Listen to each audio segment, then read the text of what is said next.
Hello, Rob from Fountain Pen Journey, and today it's just going to be a face-to-face talking video to you about the interesting question that will come across certainly non-fountain pen users, and that question is, should I, or you more importantly, should you buy a fountain pen for somebody as a gift? Now, with Christmas coming up, we've got, all these events throughout the year, Christmas, birthdays, graduations, things like that. It's really important to consider what sort of gift you're buying, and sometimes some people are going to choose to buy something iconic like a fountain pen. Now, I'm going to pick out some examples here. This is a very cheap, inexpensive fountain pen. It's a Parker Centennial knockoff, if you like. This is the Jinhao Duofold Centennial, which is a very inexpensive fountain pen. Looks very stylish, based on a classic design, but you may choose to actually buy something more expensive as a gift, say for example a proper Parker Duofold Centennial, which may run you several hundreds of pounds. And the question is it the right gift for somebody? Well, first off, if somebody doesn't use pens full stop, there's no point, because it's going to be a nice fancy gift that sits in a gift box completely unused for years and probably gets passed down to as an heirloom. So, consider whether it will actually be used. Also consider the type of writing that people do. If it's something where somebody has a very manual job, chances are they're not going to want to take a $100, $200 upwards fountain pen out of doors and jot notes. It's just not going to be practical, and it's probably going to end up damaged, lost, that sort of thing. So consider things like that. The durability. You can get some really durable fountain pens and some pretty waterproof inks as well, but also make sure that whatever you do, if that person is into writing by hand, then chances are fountain pen could be a good option for them. I'm not going to go through all of the possible options because there are thousands of fountain pens out there at every price point, from a few dollars up to thousands of dollars. So it's a choice if you decide to go down that route. So what makes a good fountain pen gift if you do choose to buy one? Well, first off, remember what that person will be using it for. Also remember that fountain pens are not going to improve your handwriting. They may do if you actually enjoy the writing experience, and that person may then go on and decide, you know what, I want to improve my cursive writing, my joined up writing, if you like, here in the UK, and write with a fountain pen, and they may try to improve their handwriting. But in general, using a fountain pen will not make your handwriting good. It just will not. You can still do chicken scratches with a fountain pen. My handwriting is absolutely appalling. I use fountain pens all the time. I love them. But it's not something that is ever going to improve my handwriting. And I honestly, I don't personally have any real motivation to improve my handwriting, even though I use fountain pens. It's just a personal choice. I just like using them. So what would make a good fountain pen gift? Well, price is obviously the first factor that you will be considering, because, as I've said, you can spend a few dollars or thousands of dollars on a fountain pen. I would personally avoid some of the, if you like, the branded big names, and I'm thinking things like Hugo Boss, because you're not paying for a really good writing experience. You're actually paying more for the brand. However, there are some really good fountain pen brands out there which are purely fountain pen brands, or they do other things. Mont Blanc is certainly the big hitter when it comes to buying a top level fountain pen. The writing experience on a genuine Mont Blanc, notice there are copies out there, but genuine Mont Blanc fountain pen is apparently exceptional. It's out of my price bracket because I actually concentrate in my channel here on the more affordable, lower cost fountain pens. But you know, you can look at things like Lamy, the Lamy 2000, Platinum 3776, Pilot.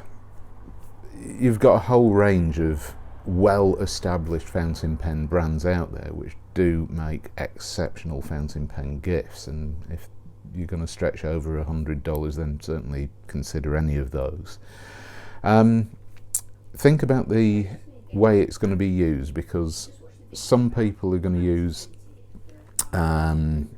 different types of inks. I mean, there's a whole range of inks out there, every colour you can possibly imagine, thousands of different inks, hundreds of different ink manufacturers, and some of those inks are almost permanent.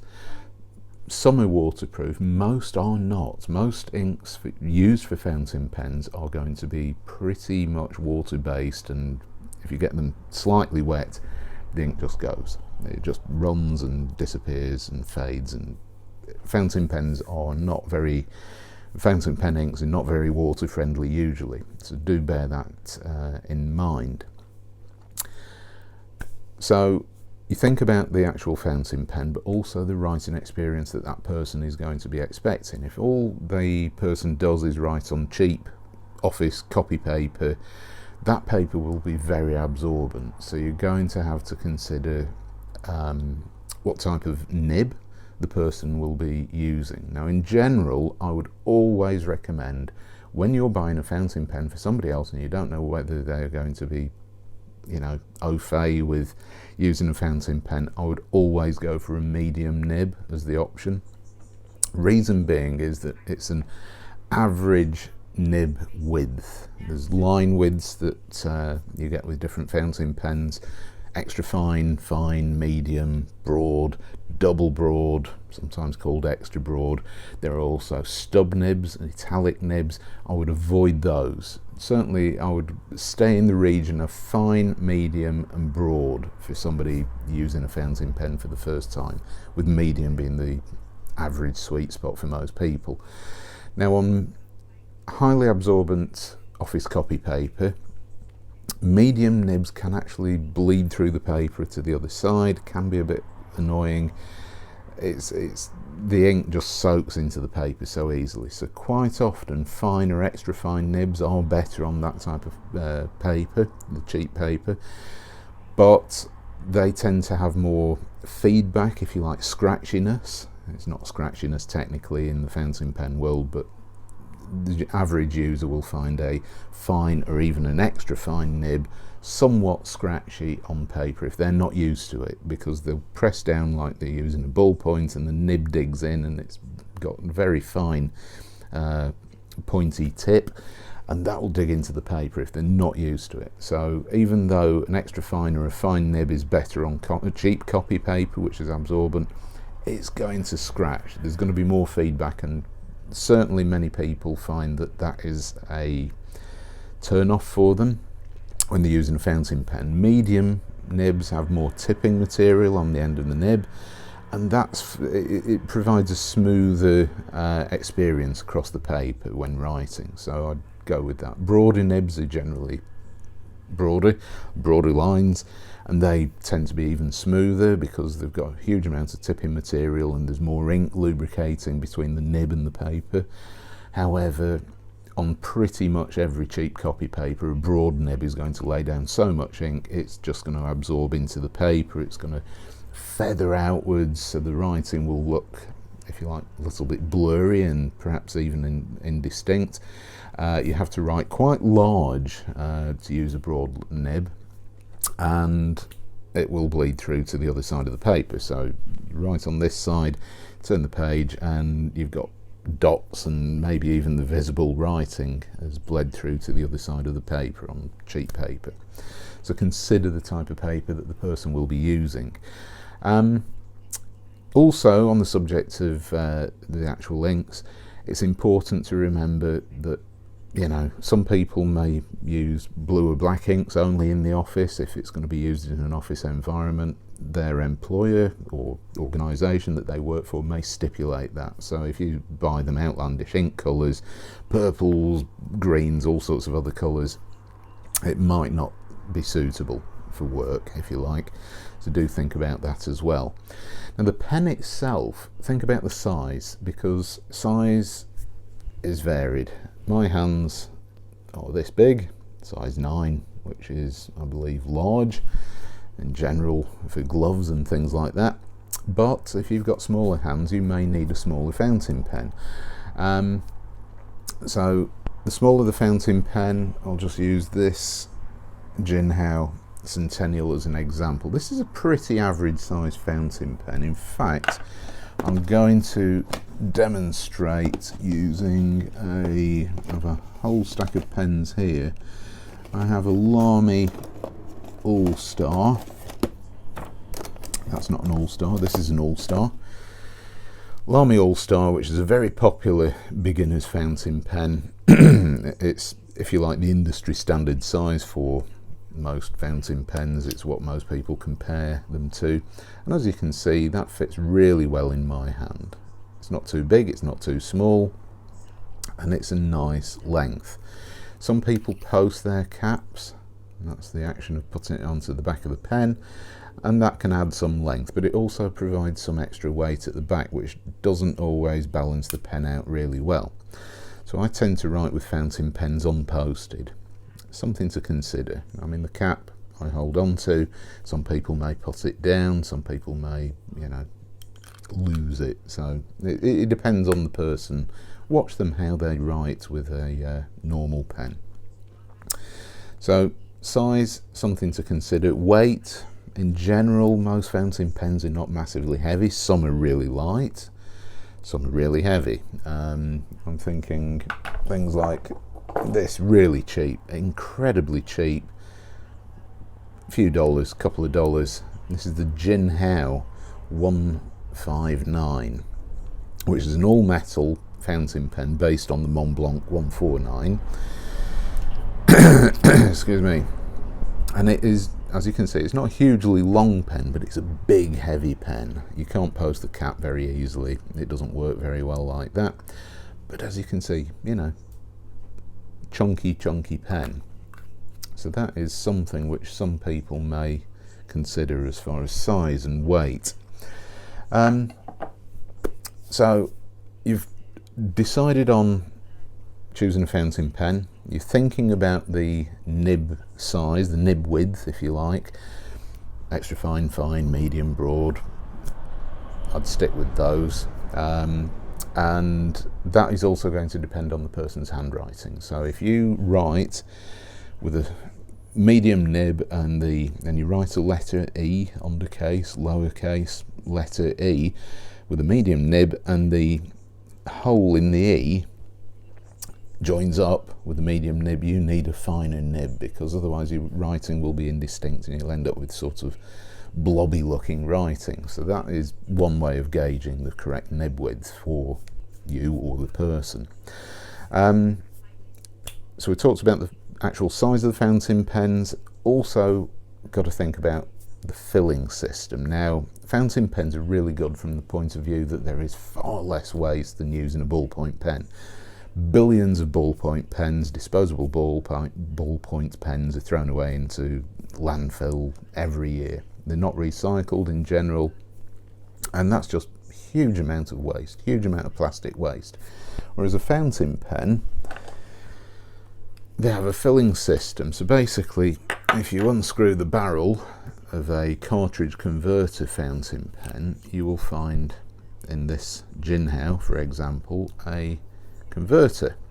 Now this is simply a refillable plunger operated. You can see the plunger moving up and down inside there, and this inserts into the section. This is called the section, this thing with the nib unit, if you like, and all you do is insert the nib into a bottle of ink, and then you just put the plunger down, and then you basically turn the plunger or pull the plunger up, and that draws ink up into this cartridge converter, this converter. Now that is a really good simple filling system, and I'll just point out the fact that this is a standard international converter. Standard International is unsurprisingly, the standard size, because a lot of these cartridges and converters, you see the aperture, the hole there, they are different designs, different sizes, things like that. So not all cartridges or converters will fit all fountain pens. If you buy something cheap like a Jinhao fountain pen, chances are it will be a Standard International fitting. So this will take Standard International ink cartridges, take Standard International converters, and if you buy something more akin to let me have a look and show you. I have got lots and lots of different fountain pens here. This will do. This is a Platinum Pre-Fount, very cheap, affordable fountain pen, which will take platinum ink cartridges and converters only. So bear in mind, when you buy your fountain pen, buy some fountain pen ink as well, and buy from a reputable retailer. I would advise you to go to your local, in your country, local retailer who stocks fountain pens, because they will be able to offer advice. You can contact them. 99% of them are great and really helpful, and they'll help to match the products together. So you need your fountain pen ink. Don't buy calligraphy ink or any other type of bottled ink unless it's fountain pen ink. You don't have to buy the same brand ink as the fountain pen. For example, you might see Pelikan fountain pens and Pelikan ink. You don't have to match the branded ink to the brand of pen. It's really not necessary. There are different properties of inks, but in general you're going to find that really doesn't matter. What is important though is that you buy fountain pen ink for fountain pens. So you buy a fountain pen, check the filling system, because not all pens are supplied with ink or a converter. Certainly, for example, these platinums, I've got a green one here, these came with cartridges which fit, but if you want somebody to use a long-term, use the gift long-term as a proper pen, then they might want perhaps a converter so that they can refill it from a bottle of ink. So you've got a good supply of ink there, or a pack of cartridges which fit into the pen. Now, I'll use some brands as an example. Lamy, they have proprietary cartridges. I'll talk about what that means in a minute. Sailor, proprietary cartridges. Platinum, proprietary cartridges. Schaefer, proprietary cartridges. So these brands, amongst others, do have their own proprietary cartridges. Cross is another one. That's another popular brand. They all have these proprietary cartridges which will only fit into their pens. So unless you buy a converter, which is once again proprietary to that brand, the giftee will not be able to use that fountain pen. So if I, say for example, bought a Lamy fountain pen as a gift, here's a Lamy Safari, and no, that's a ballpoint. I have a huge collection of pens. That is not the one. Here we go. We've got a Lamy Safari here, very popular cheap fountain pen. So if I bought this as a gift for somebody, I would need to either buy a proprietary Lamy converter which fits into this pen, or a pack of Lamy ink cartridges which will only fit into Lamy fountain pens. Those cartridges and the converters will not fit into this Jinhao 159 because this is a Standard International cartridge converter filling system. So this will only take Standard International cartridges or converters. You'll find that with some pens you will get the converters and cartridges even sometimes supplied with the pen, but quite often and annoyingly with the higher end pens sometimes you have to pay extra for those, which kind of detracts from the value. It's an extra. I'm not talking, an awful lot more money, but you may pay another $6 or so for a proprietary cartridge, converter, which will fit into that pen. So think about the filling system. There are also some other fountain pens which have their own, if you like, built-in filling systems. This is a TWSBI Eco, and this is a piston filler. So it's a clear demonstrator, and when I turn the piston filling knob, you can see it's got its own ink reservoir with a plunger moving down and up in there, which if you insert it into a bottle of ink and you draw the ink up like that, it fills the barrel of the pen. This isn't dismantleable from that point of view to refill, so it's a really good filling system, very popular, and you just use bottled ink. You can't use cartridges or converters with these. You literally need a bottle of ink and you fill the pen itself, which is a great filling system. So that's filling the pen. All the other things that you need to know about when you're going to consider purchasing a fountain pen as a gift. You're not going to gain any popularity, and that pen will not be used if you simply buy somebody a fancy fountain pen with no ink, no thought to the nib, and no consideration given as to how that person is going to fill the pen with ink. So really important factors to consider. Does a fountain pen make a great gift? That's kind of up to you and the person. If somebody's got given you an indication that they'd like to write more or would like a nice pen, then it's certainly something to consider. I've seen people have really high-end ballpoint pens in the office and they love them. Chances are you're not going to get them away from that pen by using a fountain pen, but you never know. It's a possibility, and it's certainly, you can think about whether that pen would be a good gift for somebody like that. The other thing is that some fountain pen retailers in your country may also offer engraving. Now, engraving reduces the value of the pen, so consider if it is going to be a gift, high-end gift that may be worth an awful lot of money. If that person isn't really interested in the gift as the fountain pen as a gift, they're not going to get a lot of pleasure out of having it engraved. But if it's an heirloom, if it's say for a 21st graduation, something like that, milestone, and you want it to be engraved, some retailers do offer that as an additional charge, and it can be quite a nice thing. So I don't have any personally engraved pens of my own. It's not something that I'm particularly bothered by. I mean, chances are most people know that this is my fountain pen because I'm the only person in the office using it. If somebody picks it up, it's got to be Rob's pen because it's going to be a fountain pen. Nobody else uses them. So hopefully you found this useful. It's just several things to consider if you do consider buying a fountain pen as a gift. Thank you very much for watching, and I shall see you next time. Bye.